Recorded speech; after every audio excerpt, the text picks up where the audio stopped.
श्री कृष्ण गोविंद हरे मुरारे, हे नाथ नारायण वासुदेवा।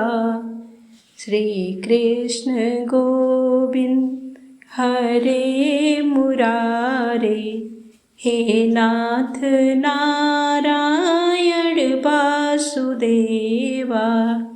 जय श्री कृष्णा। राधे राधे।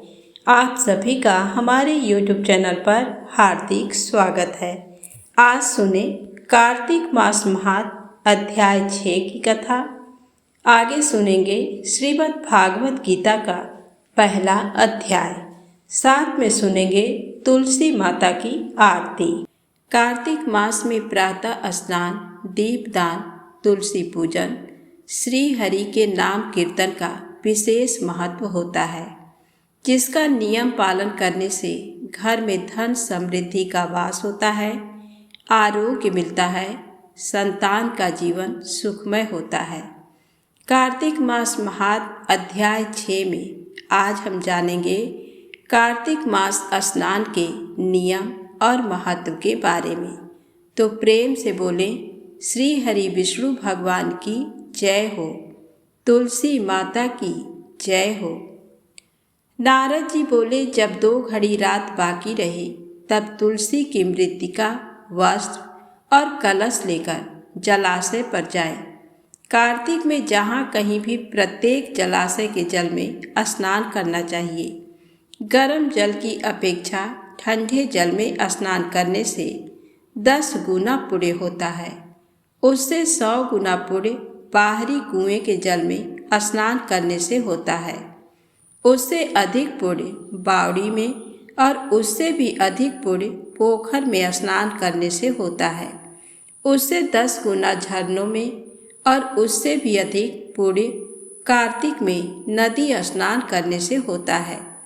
उससे भी 10 गुना पुण्य वहाँ होता है जहाँ 2 नदियों का संगम हो, और यदि कहीं 3 नदियों का संगम हो तब तो पुण्य की कोई सीमा ही नहीं। स्नान से पहले भगवान का ध्यान करके स्नान के लिए संकल्प करना चाहिए। फिर तीर्थ में उपस्थित देवताओं को क्रमशः अर्घ्य, आचमनी आदि देना चाहिए। अर्घ्य का मंत्र इस प्रकार है। हे कमलनाथ, आपको नमस्कार है। हे जलसाई भगवान, आपको प्रणाम है। हे ऋषिकेश, आपको नमस्कार है। मेरे दिए अर्घ्य को आप ग्रहण करें। बैकुंठ, प्रयाग तथा बद्रिकाश्रम में जहाँ कहीं भगवान विष्णु गए वहाँ उन्होंने 3 प्रकार से अपना पांव रखा था। वहाँ पर ऋषि, वेद, यज्ञों सहित सभी देवता मेरी रक्षा करते रहे। हे जनार्दन, हे दामोदर, हे देवेश, आपको प्रसन्न करने हेतु मैं कार्तिक मास में विधि विधान से ब्रह्म मुहूर्त में स्नान कर रहा हूँ। आपकी कृपा से मेरे सभी पापों का नाश हो। हे प्रभु, कार्तिक मास में व्रत तथा विधि पूर्वक स्नान करने वाला मैं अर्घ्य देता हूँ। आप राधिका सहित ग्रहण करें। हे कृष्ण, हे बलशाली राक्षसों का संहार करने वाले भगवान, हे पापों का नाश करने वाले, कार्तिक मास में प्रतिदिन दिए हुए मेरे इस अर्घ्य द्वारा कार्तिक स्नान का व्रत करने वाला फल मुझे प्राप्त हो। तत्पश्चात विष्णु, शिव तथा सूर्य भगवान का ध्यान करके जल में प्रवेश कर नाभि के बराबर जल में खड़े होकर विधि पूर्वक स्नान करना चाहिए। गृहस्थी को तिल और आंवले का चूर्ण लगाकर तथा विधवा स्त्री व यति को तुलसी की जड़ की मिट्टी लगाकर स्नान करना चाहिए। सप्तमी, अमावस्या, नवमी, त्रयोदशी, द्वितीया, दशमी आदि तिथियों को आंवला तथा तिल से स्नान करना वर्जित है। स्नान करते हुए इन शब्दों का उच्चारण करना चाहिए। जिस भक्ति भाव से भगवान ने देवताओं के कार्य के लिए 3 प्रकार का रूप धारण किया था, वही पापों का नाश करने वाले भगवान विष्णु अपनी कृपा से मुझे पवित्र बनाए। जो मनुष्य भगवान विष्णु की आज्ञा से कार्तिक व्रत करता है उसकी इंद्र आदि सभी देवता रक्षा करते हैं, इसलिए वह मुझको पवित्र करें। बीजों, रहस्यों तथा यज्ञों सहित वेदों के मंत्र, कश्यप आदि ऋषि, इंद्र आदि देवता मुझे पवित्र करें। अदिति आदि सभी नारियां, यज्ञ, सिद्ध, सर्प और समस्त औषधियां वह तीनों लोकों के पहाड़ मुझे पवित्र करें। इस प्रकार कहकर स्नान करने के बाद मनुष्य को हाथ में पवित्री धारण करके देवता, ऋषि, मनुष्यों तथा पितरों का विधि पूर्वक तर्पण करना चाहिए। तर्पण करते समय तर्पण में जितने तिल रहते हैं उतने वर्ष पर्यंत व्रती के पितृगण स्वर्ग में वास करते हैं। उसके बाद व्रती को जल से निकलकर शुद्ध वस्त्र धारण करने चाहिए। सभी तीर्थों के सारे कार्यों से निवृत्त होकर पुनः भगवान विष्णु का पूजन करना चाहिए। सभी तीर्थों के सारे देवताओं का स्मरण करके भक्तिपूर्वक सावधान होकर चंदन, फूल और फलों के साथ भगवान विष्णु को फिर से अर्घ देना चाहिए। अर्घ के मंत्र का अर्थ इस प्रकार है। मैंने पवित्र कार्तिक मास में स्नान किया है। हे विष्णु, राधा के साथ आप मेरे दिए अर्घ को ग्रहण करें। तत्पश्चात चंदन, फूल और तांबुल आदि से वेद पाठी ब्राह्मणों का श्रद्धापूर्वक पूजन करें और बारंबार नमस्कार करें। ब्राह्मणों के दाएं पांव में तीर्थों का वास होता है, मुंह में वेद और समस्त अंगों में देवताओं का वास होता है। अपने कल्याण की इच्छा रखने वाले मनुष्य को इनका न तो अपमान करना चाहिए और न ही इनका विरोध करना चाहिए। फिर एकाग्र चित्त होकर भगवान विष्णु की प्रिय तुलसी जी की पूजा करनी चाहिए। उनकी परिक्रमा करके उनको प्रणाम करना चाहिए। हे देवी, हे तुलसी, देवताओं ने ही प्राचीन काल से तुम्हारा निर्माण किया है और ऋषियों ने तुम्हारी पूजा की है। हे विष्णु प्रिया तुलसी, आपको नमस्कार है। आप मेरे समस्त पापों को नष्ट करो। इस प्रकार जो मनुष्य भक्तिपूर्वक कार्तिक व्रत का अनुष्ठान करते हैं वे संसार के सुखों का भोग करते हुए अंत में मोक्ष को प्राप्त करते हैं। प्रेम से बोले विष्णु भगवान की जय हो। आइए सुने श्रीमद् भागवत गीता का पहला अध्याय। धृतराष्ट्र बोले, हे संजय, धर्म भूमि कुरुक्षेत्र में एकत्रित युद्ध की इच्छा वाले मेरे और पांडु के पुत्रों ने क्या किया? संजय बोले, उस समय राजा दुर्योधन ने व्यूह रचना युक्त पांडवों की सेना को देखा और द्रोणाचार्य के पास जाकर ये वचन कहा, हे आचार्य, आपके बुद्धिमान शिष्य द्रुपद पुत्र धृष्टद्युम्न द्वारा व्यूहाकार खड़ी की हुई पांडु पुत्रों की इस बड़ी भारी सेना को देखिए। इस सेना में बड़े बड़े धनुषों वाले तथा युद्ध में भीम और अर्जुन के समान शूरवीर, सात्यकी और विराट तथा महारथी राजा द्रुपद, धृष्टकेतु और चेकितान तथा बलवान काशीराज, पुरुजित, कुंतीभोज और मनुष्यों में श्रेष्ठ शैव्य, पराक्रमी युधामन्यु तथा बलवान उत्तमौजा, सुभद्रा पुत्र अभिमन्यु एवं द्रौपदी के पांचों पुत्र, ये सभी महारथी हैं। हे ब्राह्मण श्रेष्ठ, अपने पक्ष में भी जो प्रधान हैं उनको आप समझ लीजिए। आपकी जानकारी के लिए मेरी सेना के जो सेनापति हैं उनको बतलाता हूँ। आप द्रोणाचार्य और पितामह भीष्म तथा कर्ण और संग्राम विजयी कृपाचार्य तथा वैसे ही अश्वत्थामा, विकर्ण और सोमदत्त का पुत्र भूरिश्रवा और भी मेरे लिए जीवन की आशा त्याग देने वाले बहुत से शूरवीर अनेक प्रकार के शस्त्रास्त्रों से सुसज्जित और सब के सब युद्ध में चतुर हैं। भीष्म पितामह द्वारा रक्षित हमारी वह सेना सब प्रकार से अजेय है और भीम द्वारा रक्षित इन लोगों की ये सेना जीतने में सुगम है। इसलिए सब मोर्चों पर अपनी अपनी जगह स्थित रहते हुए आप लोग सभी निसंदेह भीष्म पितामह की भी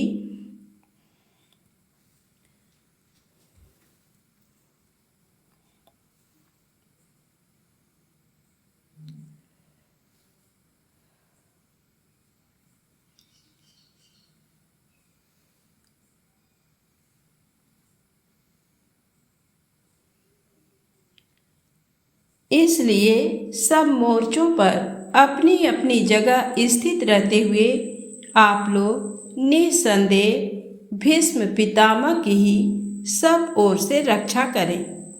कौरवों में वृद्ध बड़े प्रतापी पितामह भीष्म ने उस दुर्योधन के हृदय में हर्ष उत्पन्न करते हुए उच्च स्वर से सिंह की दहाड़ के समान गरजकर शंख बजाया। इसके पश्चात शंख और नगाड़े तथा ढोल मृदंग और नरसिंहे आदि बाजे एक साथ ही बज उठे। उनका वह शब्द बड़ा भयंकर हुआ। इसके अनंतर सफ़ेद घोड़ों से युक्त उत्तम रथ में बैठे हुए श्री कृष्ण महाराज और अर्जुन ने भी अलौकिक शंख बजाए। श्री कृष्ण महाराज ने पांचजन्य नामक, अर्जुन ने देवदत्त नामक और भयानक कर्म वाले भीमसेन ने पौंड्र नामक महाशंख बजाया। कुंती पुत्र राजा युधिष्ठिर ने अनंत विजय नामक और नकुल तथा सहदेव ने सुघोष और मणिपुष्पक नामक शंख बजाए। श्रेष्ठ धनुष वाले काशीराज और महारथी शिखंडी एवं धृष्टद्युम्न तथा राजा विराट और अजेय सात्यकी, राजा द्रुपद एवं द्रौपदी के पांचों पुत्र और बड़ी भुजा वाले सुभद्रा पुत्र अभिमन्यु, इन सभी ने हे राजन सब ओर से अलग अलग शंख बजाए और उस भयानक शब्द ने आकाश और पृथ्वी को भी गूंजाते हुए धार्तराष्ट्रों के अर्थात आपके पक्ष वालों के हृदय विदीर्ण कर दिए।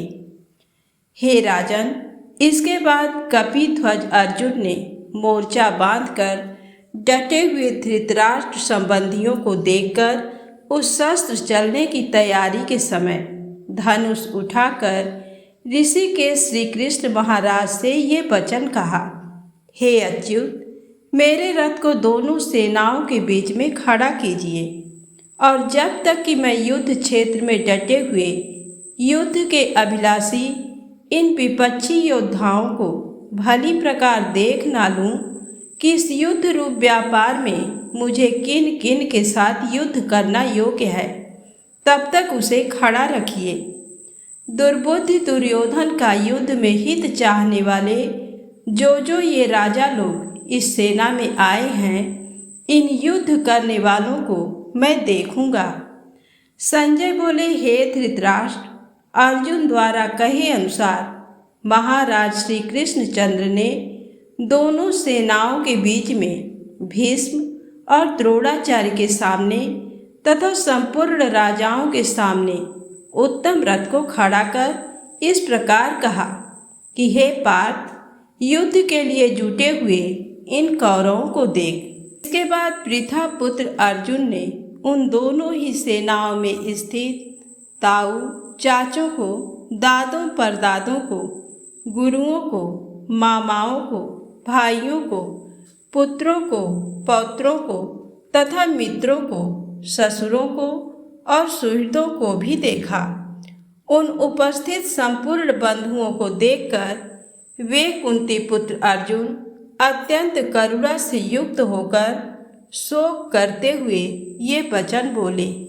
अर्जुन बोले, हे कृष्ण, युद्ध क्षेत्र में डटे हुए युद्ध के अभिलाषी इस स्वजन समुदाय को देखकर मेरे अंग शिथिल हुए जा रहे हैं और मुख सूखा जा रहा है तथा मेरे शरीर में कंप एवं रोमांच हो रहा है। हाथ से गांडीव धनुष गिर रहा है और त्वचा भी बहुत जल रही है तथा मेरा मन भ्रमित सा हो रहा है, इसलिए मैं खड़ा रहने को भी समर्थ नहीं हूँ। हे केशव, मैं लक्षणों को भी विपरीत ही देख रहा हूँ तथा युद्ध में स्वजन समुदाय को मारकर कल्याण भी नहीं देखता। हे कृष्ण, मैं ना तो विजय चाहता हूँ और न राज्य तथा सुखों को ही। हे गोविंद, हमें ऐसे राज्य से क्या प्रयोजन है अथवा ऐसे भोगों से और जीवन से भी क्या लाभ है। हमें जिनके लिए राज्य भोग और सुख आदि अभिष्ट हैं, वे ही ये सब धन और जीवन की आशा को त्याग कर युद्ध में खड़े हैं। गुरुजन, ताऊ, चाचे, लड़के और उसी प्रकार दादे, मामे, ससुर, पौत्र, साले तथा और भी संबंधी लोग हैं। हे मधुसूदन, मुझे मारने पर भी अथवा तीनों लोगों के राज्य के लिए भी मैं इन सबको मारना नहीं चाहता। फिर पृथ्वी के लिए तो कहना ही क्या है। हे जनार्दन, धृतराष्ट्र के पुत्रों को मारकर हमें क्या प्रसन्नता होगी। इन आतताइयों को मारकर तो हमें पाप ही लगेगा। अतएव हे माधव, अपने ही बांधव धृतराष्ट्र के पुत्रों को मारने के लिए हम योग्य नहीं हैं, क्योंकि अपने ही कुटुंब को मारकर हम कैसे सुखी होंगे। यद्यपि लोभ से भ्रष्ट चित्त हुए ये लोग कुल के नाश से उत्पन्न दोष को और मित्रों से विरोध करने में पाप को नहीं देखते, तो भी हे जनार्दन, कुल के नाश से उत्पन्न दोष को जानने वाले हम लोगों को इस पाप से हटने के लिए क्यों नहीं विचार करना चाहिए।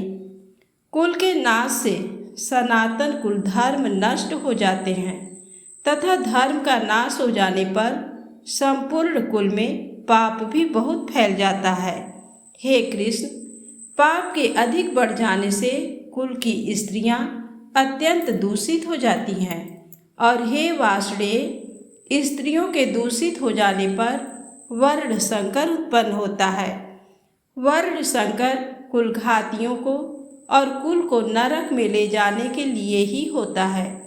लुप्त हुई पिंड और जल की क्रिया वाले अर्थात श्राद्ध और तर्पण से वंचित इनके पितर लोग भी अधोगति को प्राप्त होते हैं।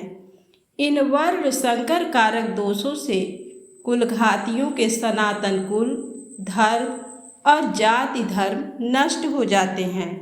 हे जनार्दन, जिनका कुल धर्म नष्ट हो गया है, ऐसे मनुष्यों का अनिश्चित काल तक नरक में वास होता है, ऐसा हम सुनते आए हैं। हा शोक, हम लोग बुद्धिमान होकर भी महान पाप करने को तैयार हो गए हैं, जो राज्य और सुख के लोभ से स्वजनों को मारने के लिए उद्यत हो गए हैं। यदि मुझ शस्त्र रहित एवं सामना न करने वाले को शस्त्र हाथ में लिए हुए धृतराष्ट्र के पुत्र रण में मार डाले, तो वह मारना भी मेरे लिए अधिक कल्याणकारक होगा। संजय बोले, रणभूमि में शोक से उद्विग्न मन वाले अर्जुन इस प्रकार कहकर बाण सहित धनुष को त्याग कर रथ के पिछले भाग में बैठ गए। तो प्रेम से बोले, श्री हरि विष्णु भगवान की जय हो। आइए सुने तुलसी माता की आरती। तुलसी महारानी नमो नमो, हरि की पटरानी नमो नमो। धन तुलसी पूरण तप कीनो, शालिग्राम बनी पटरानी। जाके पत्र मंजरी कोमल, श्रीपति कमल चरण लपटानी।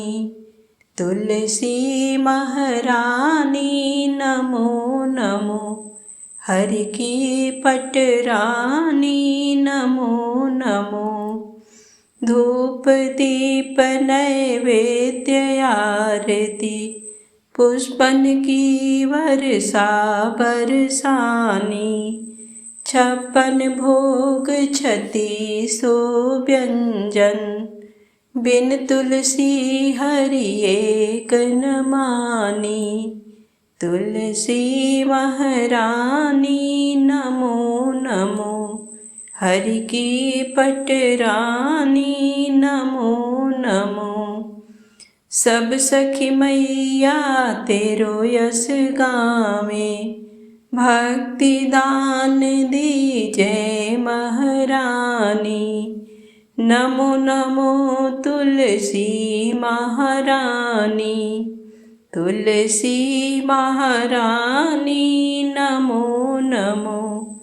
हरि की पटरानी नमो नमो। तुलसी महारानी नमो नमो। हरि की पटरानी नमो नमो। प्रेम से बोले तुलसी माता की जय हो। श्री हरि विष्णु भगवान की जय हो।